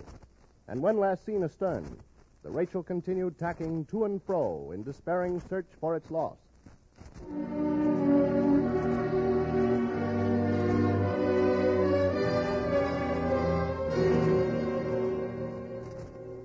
This is Ishmael again, ladies. That night, in the mid-watch, when Captain Ahab stepped forth from the scuttle in which he leaned, he suddenly sniffed the air and declared that a whale must be near. Soon that peculiar odor given forth by the living sperm whale was palpable to all the watch. Ascertaining the precise bearing of the odor as nearly as possible, Ahab ordered the ship's course to be slightly altered and the sail to be shortened. His acuteness was vindicated at daybreak by the sight of a long sleek on the sea directly ahead, smooth as oil, with pleated, watery wrinkles bordering it like polished metallic marks of some swift tide rip. Flattening his face to the sky, Ahab called to the watch high overhead in the cross trees. Aloft there! What do you see? Nothing, sir! Starbuck, topgallant sails, stunsails, alow and aloft on both sides. Man the mastheads. Call all hands. Aye, aye, sir. All sail being set, Ahab now cast loose the lifeline, reserved for swaying him to the main royal masthead. In a few minutes, they were hoisting him thither. 2/3 of the way aloft, he suddenly raised a gull-like cry in the air. There she blows! There she blows! A hump like a snow hill! It's Moby Dick! The men on deck rushed to the rigging to behold the famous whale they have so long pursued. Look, Ahab has now gained his final perch some feet above the other lookouts. And did none of you see it before, men? I saw him almost the same instant, sir. Hey, but not the same instant. Not the same. So the $20 gold piece is mine. Fate reserved it for me. I alone. None of you could have raised the white whale first. There she blows! There she blows! Aye, look at it. The appalling beauty of the vast milky mass is lit up by the spangling sun, shifts and glistens like a living opal in the blue morning sea. Now Ahab lowers himself swiftly. He reaches the deck. He's going to sound. Starbuck, in stunsails. Down topgallant sails. Aye, aye, sir. You, Stubb, have the boat swung out. 3 of them. Aye, aye, sir. All right, step lively, lad. First the cranes out. Lively there, I said. The cranes swing out, and now the sails are being reefed. All hands are moving at top speed. Mr. Starbuck. Aye, aye, sir. Yes, sir. Remember, Starbuck, stay on board and keep the ship. Very well, sir. Helm there. Luff a point. So, steady, man, steady. Mr. Stubb, all ready the boats there? Ready, sir? Moby Dick's heading straight to leeward, sir, away from us. He can't have seen the ship yet. Be dumb, man. Stand by the braces. Hard down the helm. Brace up. Shiver there. Shiver there. So, well done that. Man the boats, man. Now they're manning the boats. Ahab, with his heathen crew, led by his sinister Chinese harpooner Fadala, run to the captain's boat. Lower away, Starbuck. Aye, aye, sir. Quick. Quicker. Aye, sir. Quicker. The rattle of blocks and tackles as the boats now drop to the water.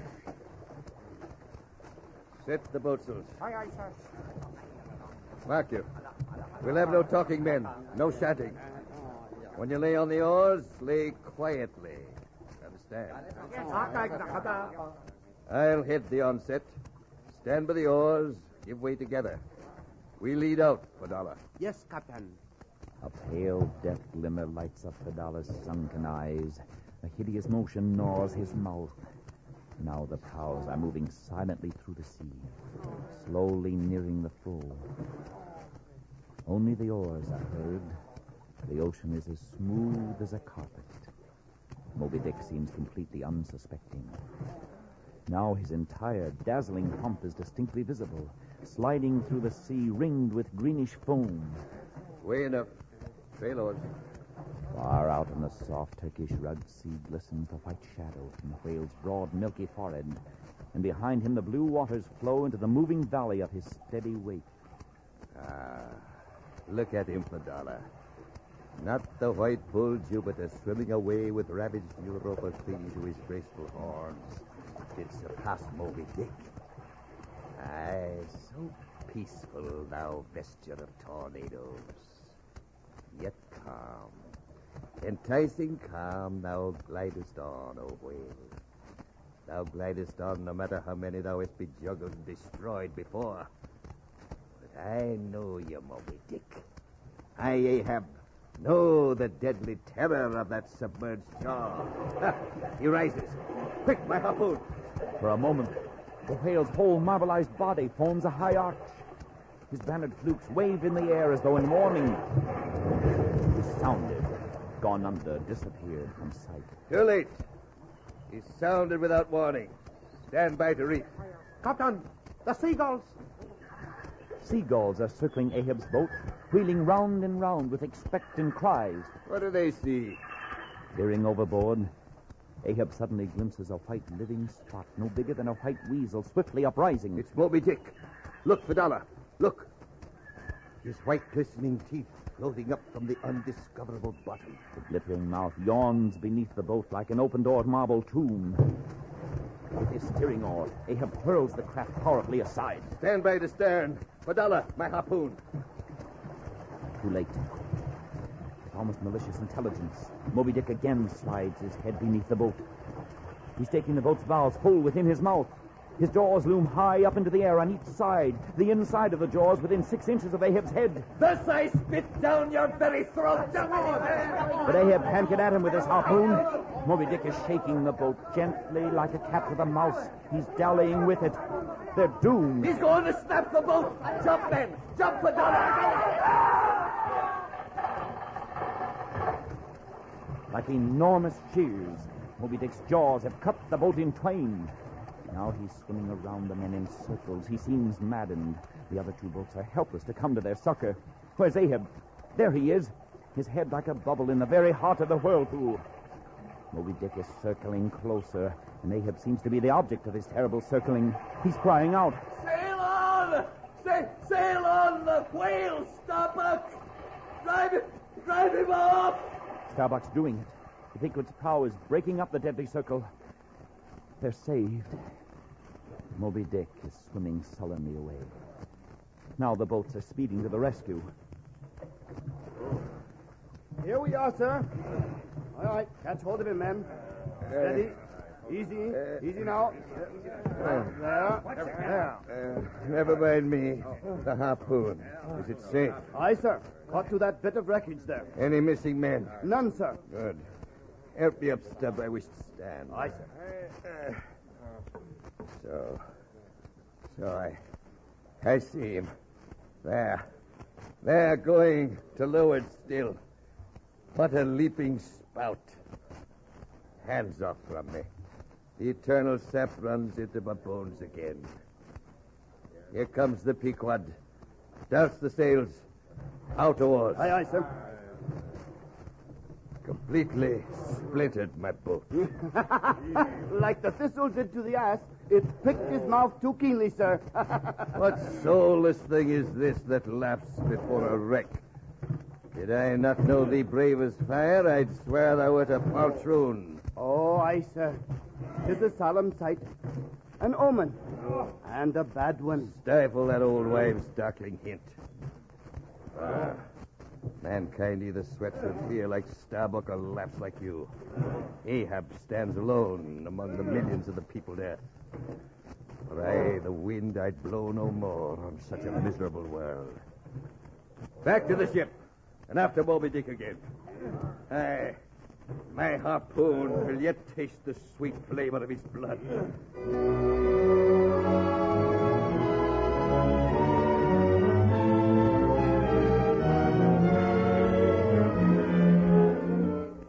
Back aboard the ship, Ahab ordered her canvas stacked high up and sideways, outstretching it with stunsails.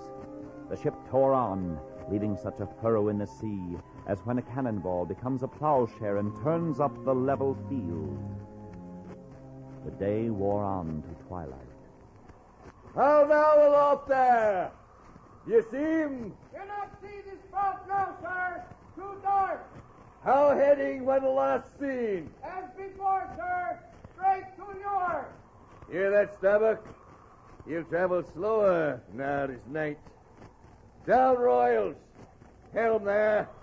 Keep her full before the wind. Men, this gold is mine, for I earned it. But I shall let it abide here till the white whale is dead. And whosoever first raises him upon the day shall be killed. This gold is his. And if I again raise him on that day, then 10 times its sum shall be divided among all of them.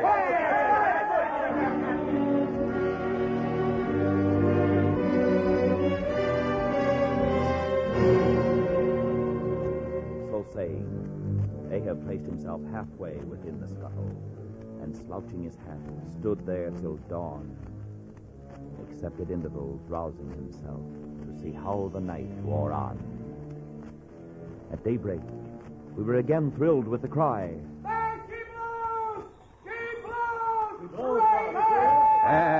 I knew it. I knew it. He can't escape. Blow on and split your spout, O whale. The mad fiend himself is after you. Blow your trump. Blister your lungs. Ahab will dam off your blood as a miller shuts his water gate upon the stream.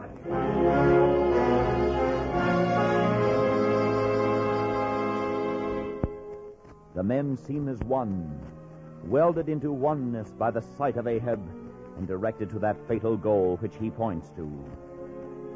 Suddenly, Moby Dick bursts into view less than a mile ahead. Rising with his utmost velocity, the sperm whale thus booms his entire bulk into the air in a mountain of dazzling foam, showing his place to the distance of 7 miles and more. Such breaching is his act of defiance.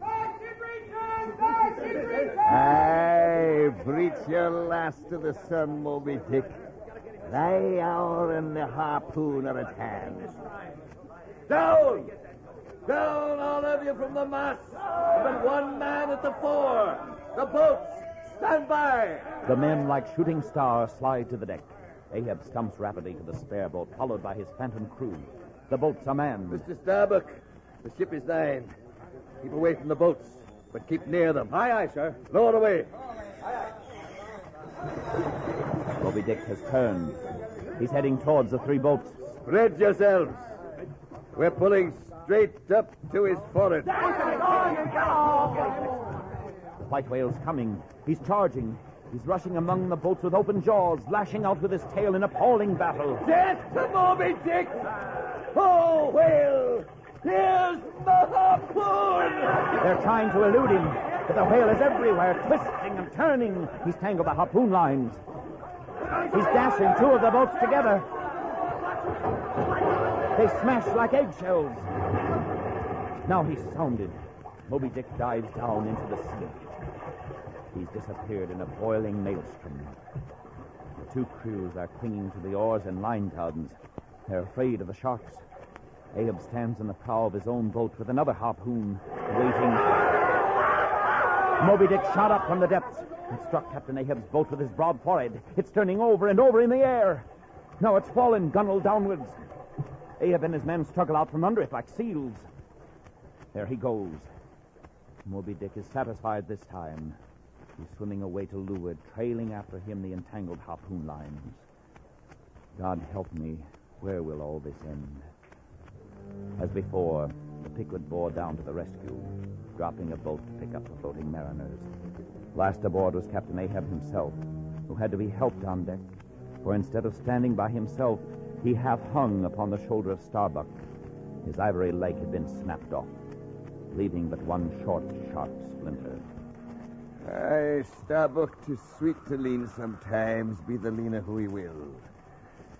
Would I had leaned oftener than I have. No bones broken, sir, I hope. Only this dead one. Split to pieces. You, Carpenter. Aye, aye, sir. Tonight, make me a new leg. Eh? And this time, fashion it out of a piece of steel pipe. Aye, sir. Aloft there! Which way? Get to your work, sir! Up helm, then. Stub, pile on the sail again. Down the rest of the spare boats and rig them. Yes, sir. Oh. How this splinter gores me. Let me help thee toward the bulwark, sir. Give me something for a cane. That shivered lance will do there, Starbuck. Aye, sir. There. Ah. There. Where is he? Oh, no. By heaven, it can't be. Fadala! Fadala! Speak up! All right, lad. Stand by to shake out the reef. Hoist away. Fadala! I saw him caught among the tangles of your line, sir. The black vomit rents thee. Find him. Not gone. Oh. Aye. Gone. Yes, I saw him dragged under. Gone. What means that? Oh, my harpoon, too. Toss over the litter there. Toss over the litter. Do you see it? Aye, sir. The forged iron, Starbuck. Yes, sir. No. Oh, blistered fool, this own hand of mine did dart it. 'Tis in the fish. Aloft there! Keep him nailed! Aye, aye, sir. Starbuck, put all hands to the rigging of fresh boats. Collect the oars. New irons for the harpooners. Stubb, hoist those royals higher and put all the sheets. Aye, aye, sir. Helm! Helm there! Steady! Steady for your life! I'll 10 times girdle the unmeasured globe. Yea, and drive straight through it. But I'll slay Moby Dick yet. Captain, never wilt thou capture him. 2 days chased, twice stove to splinters, thy very leg once more snatched from under thee. Fadala, thy evil shadow gone, and all good angels mobbing thee with warnings. What more wouldst thou have? Shall we keep chasing this murderous fish till he swamps the last man? Starbuck, in this matter of the whale, be the front of thy face to me as the palm of my hand. A lifeless blank. Ahab is forever Ahab. Why, you fool, it was rehearsed 1 billion years before this ocean rolled. I am fate's lieutenant. I act under orders. And look thou, hireling, that thou obeyest mine. I may be cut to a stump and leaning on a shivered lance, but Ahab's soul's a centipede that moves about 100 legs. And ere I break, you'll hear me crack. And I hear that. Know that Ahab's hawser tows his purpose yet. Moby Dick will rise once more, Starbuck, but only to spout his loss.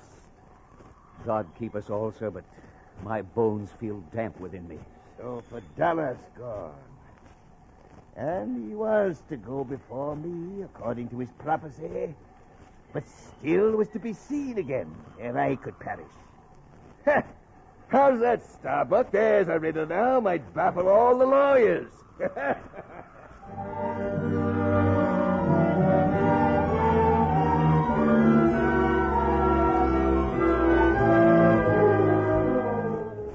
Fadala, harpooner in Captain Ahab's boat, the mysterious Oriental that seemed to hold such sway over the captain's thoughts, had made unto Ahab a strange and cryptic prophecy. I prophesy that ere thou canst die on this voyage, 2 hearses must be seen by thee on the sea. The first not made by mortal hands, and the visible word of the last must be gone in America. And though it come to the last, I shall still go before thee, thy pilot. Ere thou canst follow, I must still appear to thee, to pilot thee still. Know ye also, Captain Ahab, that hemp alone can kill thee.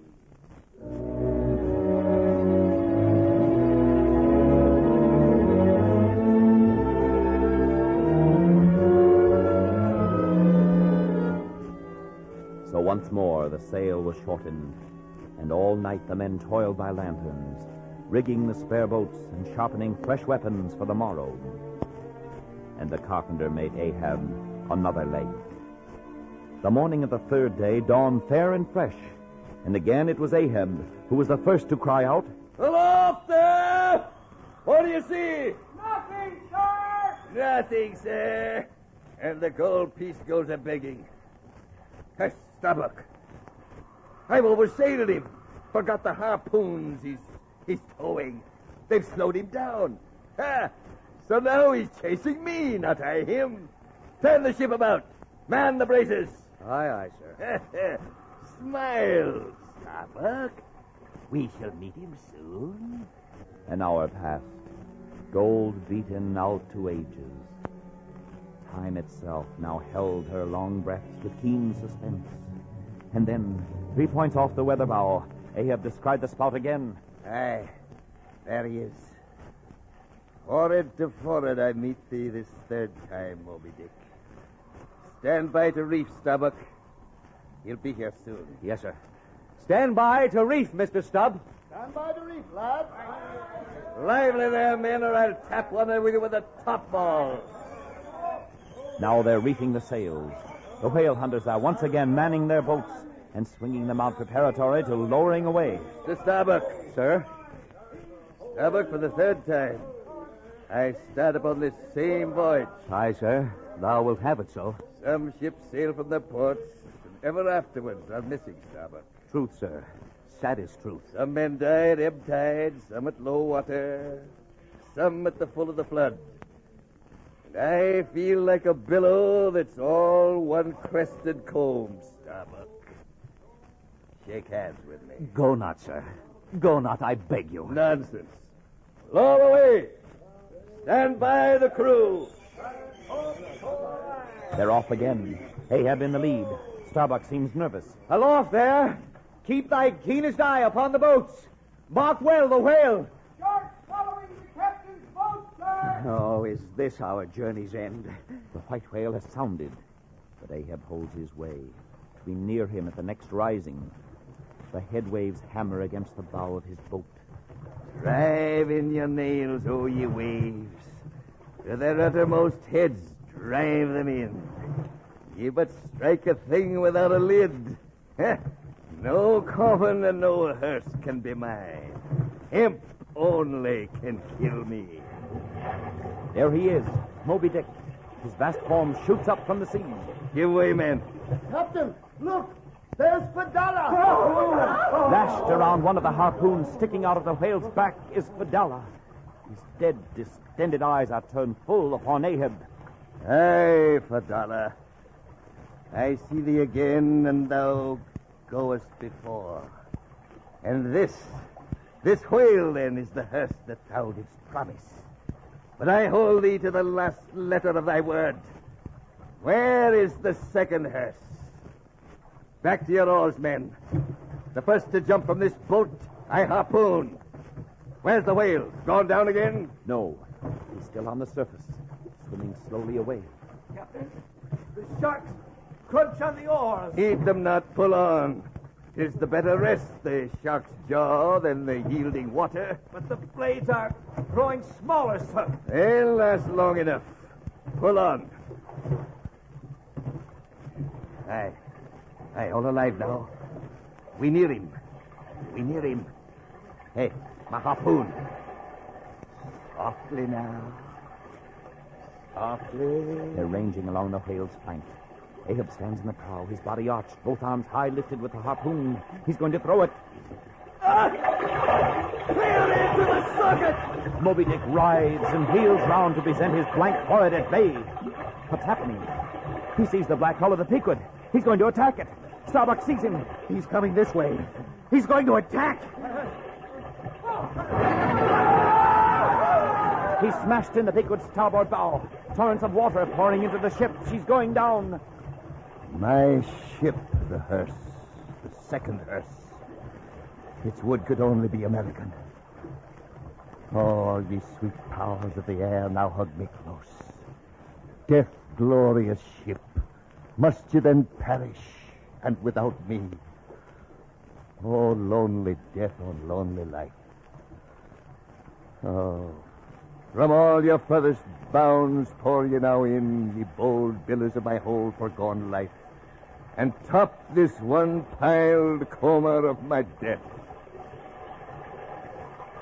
Towards thee I come, thou all-destroying but unconquering whale. To the last I grapple with thee. from hell's heart. I the snap at thee. I spit my last breath at thee. Thus I give up the spear. He darts his harpoon. Stricken tail flies forward, and he follows the line. Ahab stoops to clear it. He does. Wait. It's caught him around the neck. He's shooting through the air. He strikes the water. He's disappeared into the ocean's depths.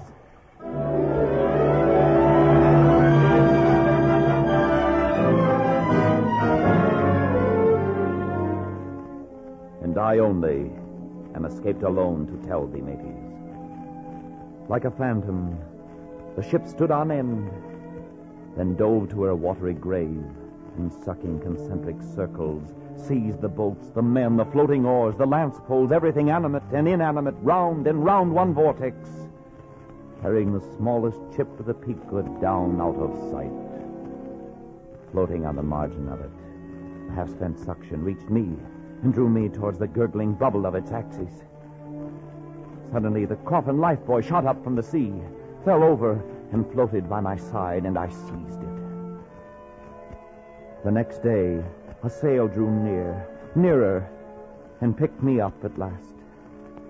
It was the devious cruising Rachel that in her retracing search after her missing children only found another orphan.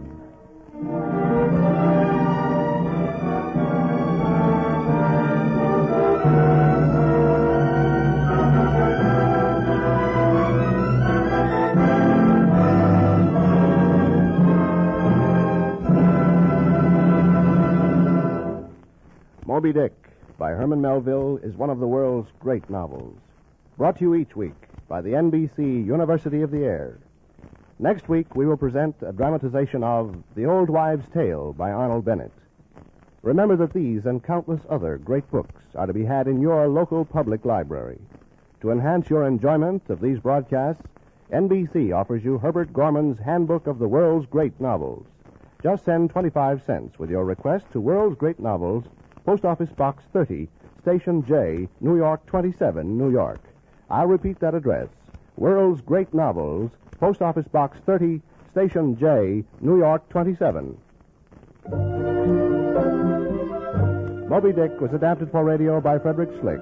The music was composed by Amos Soderstrom, and the orchestra was directed by Bernard Berquist. The entire production was under the direction of Homer Heck. Ishmael was played by Everett Clark, Captain Ahab by Jess Pugh, and Starbuck by Donald Gallagher. Others were Joe Anthony, Boris Apollon, Gil Ferguson, Cliff Norton, and Arthur Peterson. This is John Conrad. This program came to you from Chicago and has been a presentation of the National Broadcasting Company and its independent affiliated stations. This is NBC, the National Broadcasting Company.